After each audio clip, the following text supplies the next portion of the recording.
If you really loved me, you'd let me sleep with him, she said. So I gave her my blessing permanently. She came back 2 weeks later, pregnant and panicked. Hey viewers, before we move on to the video, please make sure to subscribe to the channel and hit the like button if you want to see more stories like this.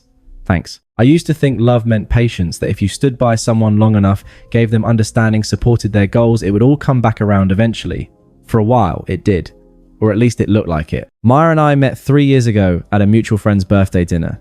She was magnetic, the kind of woman who could walk into a room and make every conversation shift toward her without even trying. I was quieter, more grounded. She liked that about me at first, said I made her feel safe. She was spontaneous, artistic, unpredictable. I was steady, logical, consistent. It balanced, or so I believed. Things started changing around the time she got her new job. It wasn't anything obvious at first, just little comment. She'd come home talking about different energies and how people at work lived more authentically. Then came the phrases I didn't understand about finding herself, about freedom, about how our generation doesn't need to cling to outdated rules. I tried to keep up. I listened, asked questions, tried to show her I respected her individuality. But every time I thought we were just having a deep talk, it somehow ended with her looking at me like I didn't get it. One night, she came home late from a work happy hour.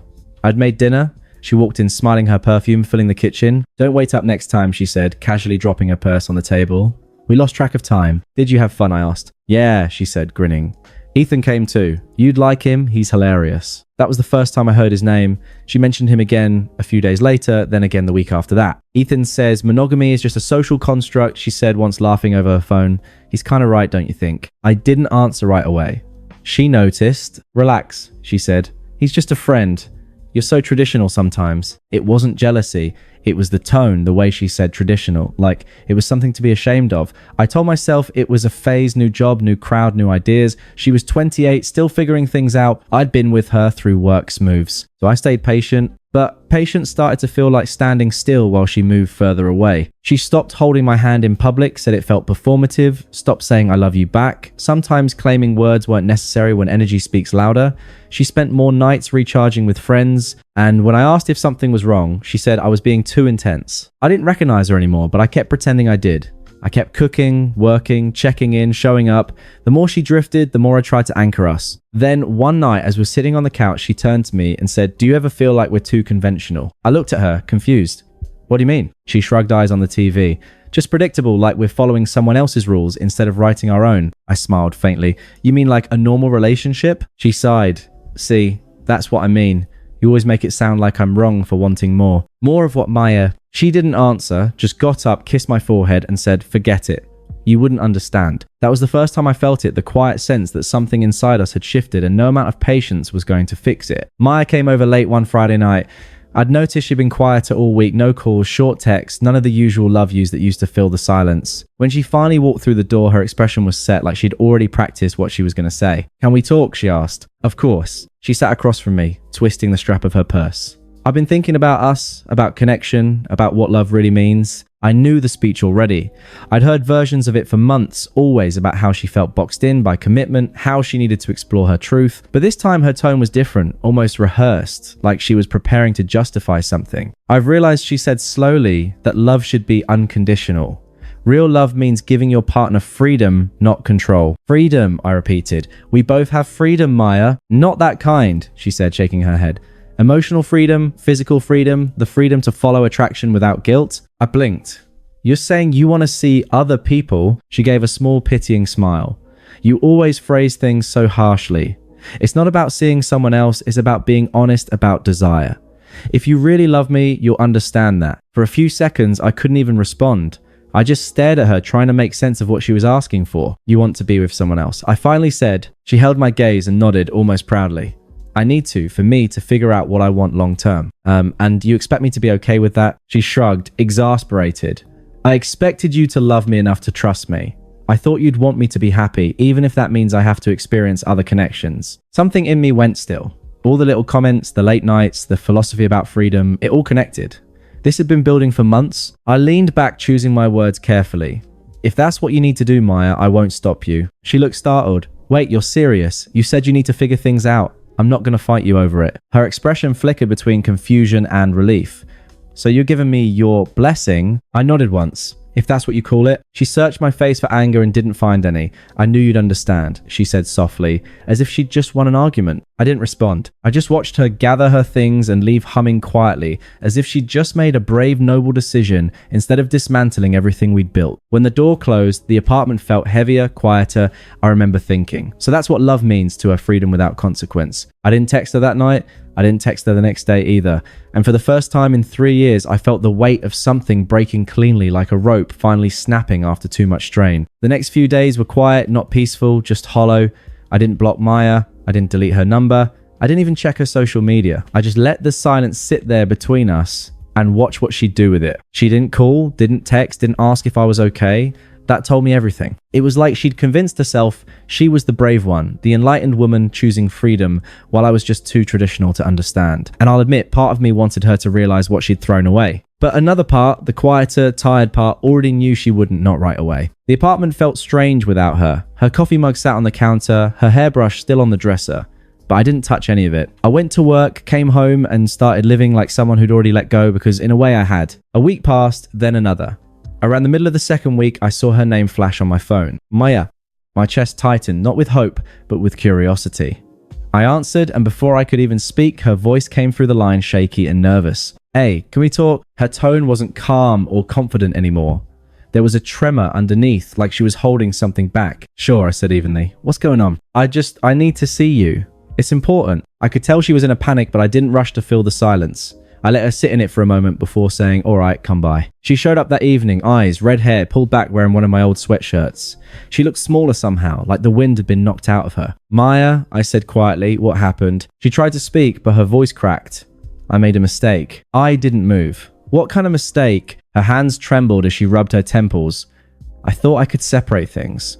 I thought it would make me feel free, but it didn't. It just made me feel empty. I stayed quiet. She was waiting for me to jump in to comfort her, to take her hand and tell her everything would be okay. But I didn't. After a few seconds, she whispered, I don't even know how to say this. You can start with the truth, I said. Her eyes filled with tears. I think I'm pregnant. For a long moment, there was only silence. Then I said calmly, then I guess you got what you wanted, Freedom. Her face broke. Please don't do this. I didn't mean for it to happen. Of course you didn't, I said quietly. You just wanted to find yourself right. You said love meant letting you be with whoever you needed. She tried to reach for me, but I stepped back. For the first time since she'd left, I didn't feel pain. I just felt done. She broke down, right there in my living room, crying into her hands, but I didn't move. I didn't reach out. I just stood there watching the person who once told me love meant freedom finally realize what freedom really costs. I don't even know if it's his, she whispered. I messed everything up. I know I did. I thought I could handle it, but I can't. I can't do this alone. That line, I can't do this alone, hit me in a strange way, because she had been so sure that being alone was what she wanted, and now faced with the reality of it, she wanted me to fix the mess for her. Again, Maya, I said quietly, you made your choice. You asked me to let you go, remember? You said that's what love meant. Her face twisted in regret. I was wrong. I was so wrong. I didn't think... No, I cut in. You didn't want to think. You wanted to feel powerful. You wanted control. And now you're just scared because it finally hit you what that costs. She took a shaky breath, trying to pull herself together. I can't believe you're being so cold. Cold, I said, almost laughing. You told me you needed to sleep with someone else to find yourself. I told you to go. What did you expect me to do now? Welcome you back. Her eyes went wide, like the thought had never actually occurred to her until that moment, that I might really be done. I still love you, she said desperately. I know you love me too. I used to, I said simply, but that version of you doesn't exist anymore. Her lips trembled. So that's it. You're just going to throw us away. I shook my head. You did that weeks ago. She stood there for a long time, looking around the apartment like she was trying to find a trace of the man who used to wait up for her, who used to believe her excuses, who used to fight to keep her. But he wasn't there anymore. When she finally left, she didn't slam the door. She just closed it quietly behind her. That was the part that stuck with me. The silence. No final fight, no dramatic goodbye, just silence. A few days later, her sister called me. Apparently, Maya had moved back in with her parents and told them everything, or at least her version of it. Her mum even reached out once asking me to be understanding, saying Maya was confused and scared. I told her politely that I wished Maya peace and that we wouldn't be in contact again, and that was the end of it. For the first time in months, my life went still. Not empty, just still. I started sleeping through the night again. I started cooking, going to the gym, even meeting friends I'd been neglecting, because every weekend had been about managing Maya's moods. It's strange how quickly peace feels like a luxury once you've lived without it. Sometimes I catch myself wondering if she ever really loved me, or if she loved the version of herself that she could see through my eyes. But those thoughts stopped coming eventually because deep down I knew the answer. 3 months later, I ran into her again completely by accident. I was at a local cafe with a few co-workers grabbing lunch between meetings. I just finished laughing at something one of them said when I heard a voice behind me. Ethan. It was soft, hesitant, but I recognized it instantly. I turned around. Maya looked different, pale, exhausted. Her hair was tied back messily and her eyes had that heavy, restless look of someone who hadn't slept properly in weeks. She was holding a to-go cup, but her hand was trembling. "Hey," I said calmly. Her lips parted slightly. "You look different." "I feel different," I said. She nodded, trying to smile, but her face cracked halfway through. "I heard you got promoted." "Yeah," I replied. "It's been good. The team's great." Silence. She shifted her weight awkwardly. I'm living with my parents again. Things didn't work out with Lucas." I didn't react. I just looked at her waiting. "He didn't care about me," she said quietly. "He just wanted to have fun. The second I told him about the baby, he disappeared. Blocked my number. His friends told me he's already seeing someone else." She looked up at me, then eyes glistening. "I don't even know what to do, Ethan. I'm so scared." "I'm sorry that happened," I said simply, "but there's nothing I can do." Her face twisted. "You don't mean that. You're not that cold. You've always cared about people." "I do care," I said, "but I also learned that caring doesn't mean fixing what someone chose to break." She shook her head, tears spilling. "Now, I was stupid. I thought you'd fight for me. I thought you'd try to stop me that night." "I did," I said quietly, "by letting you go." That shut her up for a few seconds. Her expression flickered between disbelief and heartbreak. "I thought you'd always love me," she said. "I did love you," I said. "That's why I let you have what you thought you wanted. But love doesn't survive disrespect." The words hung between us for a while. I wasn't angry anymore, just done. Her voice broke. "I miss you so much. Please, can we just talk? Maybe start over, I've changed." I smiled faintly. "You said that before, every line you crossed. And each time I believed you. That was my mistake, not yours." Her tears turned desperate. "You can't just walk away from everything we had." "I already did," I said, standing up. "And trust me, it's the best thing I ever did for myself." She looked like she wanted to scream, but couldn't find the words, just trembling, silent, shattered. As I left the cafe, I didn't look back. I didn't need to. I've learned that peace doesn't come from getting closure. It comes from realizing you don't need it. Maya taught me that love without respect is just self-destruction, dressed up as devotion. And for the first time in a long time, I was finally free. Thanks for watching. Make sure to subscribe to the channel and hit the like button. What do you think about this story? Share it in the comments.